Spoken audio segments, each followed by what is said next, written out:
It's been a heck of a week for Mississippi State basketball here at Humphrey Coliseum and elsewhere, as the Bulldogs men and women have come out with a perfect week and are red hot right now, as hot as they've been in a long time. Bulldog basketball is filled with excitement, both in the men's and women's side, and we're going to talk a little bit about where both teams are, and they're both in similar spots right now as the regular season's winding down, and both teams are trying to get inside the NCAA tournament once again. Robbie Falk here from 247 Sports, the Starkville Daily News, and you're watching this on YouTube, I suspect. I appreciate you guys for checking in here on YouTube or either through our website at 247sports.com. If you aren't already, make sure you're subscribed to my YouTube channel. I have a lot of these post-game reactions, Talkin Dawgs.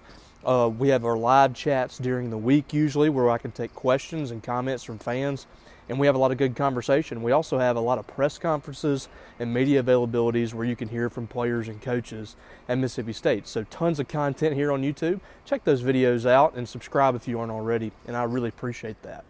All right, let's talk about where things are for Mississippi State right now. The men had a huge week this week. I mean, just absolutely huge for the Bulldogs. They come out earlier in the week, they knock off LSU in a game that was back and forth for a little bit, but the Bulldogs were able to kind of pull away thanks to their defense in the second half. And I thought it was a game that State had to get. It was a struggling LSU team that has just not been able to find its way this year in conference play. They have a new head coach. I think the direction of the program is good for that team, but they had to replace a lot of that roster. Basically, the entire roster transferred out or graduated.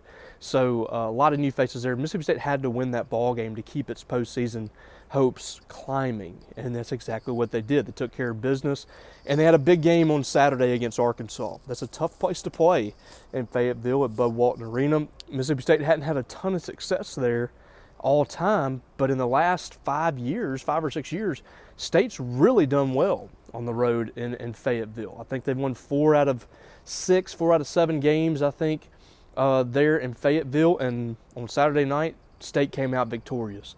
It was a game in which State really built the lead in the first half, and I thought really that the game was won for the Bulldogs by coming out and playing loose in that first half. When you're going to get an upset on the road, especially in the SEC, you've got to come out early in that ball game and get a lead or stay in the fight. You get into that second half and you had the lead or you're within striking distance, you're always going to have a shot in those ball games, and that's what happened. State built a 9-point lead at halftime. I thought they played really loose. It was a team that wasn't playing tight at all, and that's when you can really get run out of a gym, I think, on the road. When you go into a tough environment, you're playing very tight, you're turning the ball over, you're taking bad shots, and that's where things can really escalate in the other team's favor. And I thought State did a really good job of maintaining their composure, keeping the lead, and kind of keeping steady in that first half. In the second half, they throw the first punch, and it was a haymaker. They come out of the locker room playing really well. They built a lead out to 16 points against Arkansas, and they kind of had Arkansas wobbling a little bit. Arkansas could never really get its footing, and I thought that was huge. And they climbed back in the ball game. They got it to 3 points. But every time Arkansas seemed to get the crowd in it, they seemed to be making some headway, Mississippi State always had a counter. And I thought that was really big for this team to continue to climb and climb this year and take other teams' punches and live to fight another play. And that's what happened on Saturday. They were able to get that win against Arkansas, hit some big-time free throws down the stretch, made some big-time plays. Cam Matthews in the last minute and a half or so, I think, scored 6 points, really took that game over late and showed his maturity and that veteran leadership that he has to go win that ball game. State held Arkansas scoreless from the field, rather, for over 8 minutes. Arkansas was getting all their points from the free throw line. And the defense for Mississippi State continues to be incredible. This is an Arkansas team that's only had a few games inside the 50s over the last 4 or 5 years. State almost held them inside the 50s.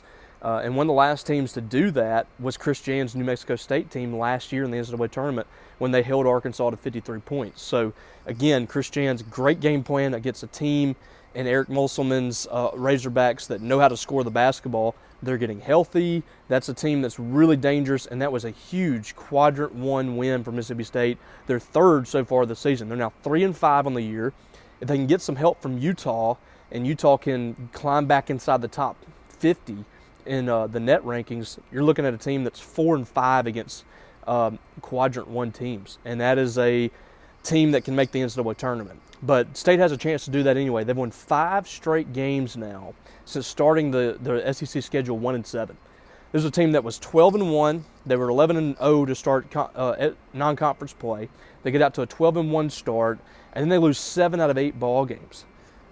You start 1-7 in league play. It looks like this season is kind of going to the dumps. Even though the team was playing pretty well, a lot of people were kind of chalking up the season to year 1 under Chris Jans, and he was going to have to establish things. No, this is a team that can make the NCAA this year.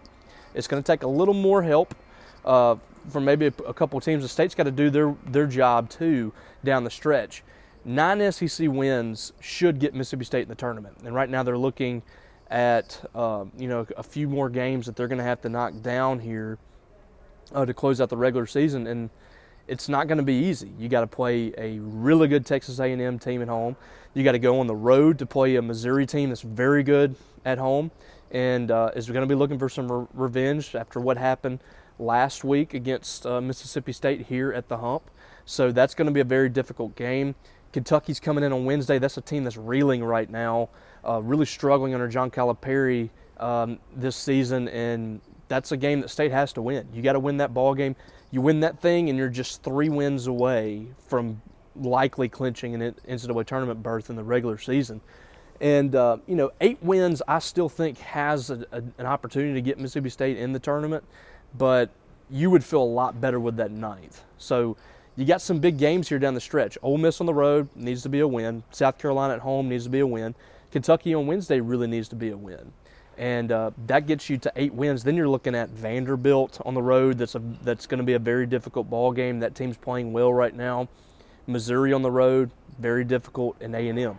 Can you steal one of those games? Can you grab one of those wins to get that 9th win? And can you do what you have to do in those other games where you're probably going to be favored against Ole Miss and South Carolina and Kentucky? So big stretch for Mississippi State. They're playing their best basketball they've played in years right now, but they had to finish the job. This is great. This is great that this team's been able to do this in Chris Jan's first year, but I promise you they are not satisfied. They want to win more ball games, and they got a chance to do it on Wednesday night. This place behind me is going to be absolutely crazy on Wednesday. It's a whiteout here at the Hump. I imagine it's going to be sold out here in the next couple of days. Mississippi State has not beaten Kentucky here at this place in a long time, but they got a chance to do it on Wednesday night. The crowd's going to be here. I think it's going to be 9,000 plus here, if not more than that. So it should be a fun, old-school atmosphere at the Hump, and it's going to be exciting to see. Now, for the women, moving over to them, they're another team that's playing hot right now. 5 straight wins for the men, 3 straight for the women. We just finished watching Mississippi State win a 70-62 ball game over Texas A&M. That is the 7th win in the SEC schedule for Sam Purcell in year 1. He has 18 wins overall now. So great season, 18-7, 7-5 in the SEC, and he's got some more wins that could come here in the next couple of weeks as the regular season wraps up. Very similar situation as the men, although I think the women are much closer to securing that NCAA tournament berth. This is a team that came into Sunday's game 35th in the net. I don't know how much more they'll move up. Texas A&M, this would have been a quad 2 loss for Mississippi State. No, it would have been a quad 3 loss for Mississippi State had they lost this game. So it was good for the Bulldogs to pull this one out. But I don't know how much more they'll move up, but they're in a good spot. As long as they're not dropping games here down the stretch, Mississippi State should be in the NCAA tournament. I think that they need 2 more wins. And those wins consist of what you got coming up next at Missouri, a team that's struggling right now. Can you win that game, get your 8th SEC win? And I even think 8 wins could possibly get you in, but 2 more should do it. You got Missouri on the road. You got Alabama at home. That's going to be a very difficult ball game. And you got Arkansas at home. So both of those games are big for Mississippi State. If they can win all 3 of those games, you're looking at a lock for the NCAA tournament. You're going to have a net hovering around 30, maybe even inside the top 30. That should secure them an NCAA tournament berth, and you're starting to work on seeding going into the SEC tournament. They'll close out the regular season at LSU, the number 3 team in the country. And we saw on Sunday that LSU is probably not the third best team in the country. They haven't played a great schedule. They came in undefeated. This is a very good team. Kim Mulkey is going to win a lot of games at LSU, probably a lot of championships too while she's there. But this team in particular, they've made a living off some bad teams. They played a bad non-conference schedule. They haven't beaten a ton of great teams so far. They struggled against Texas A&M just last week.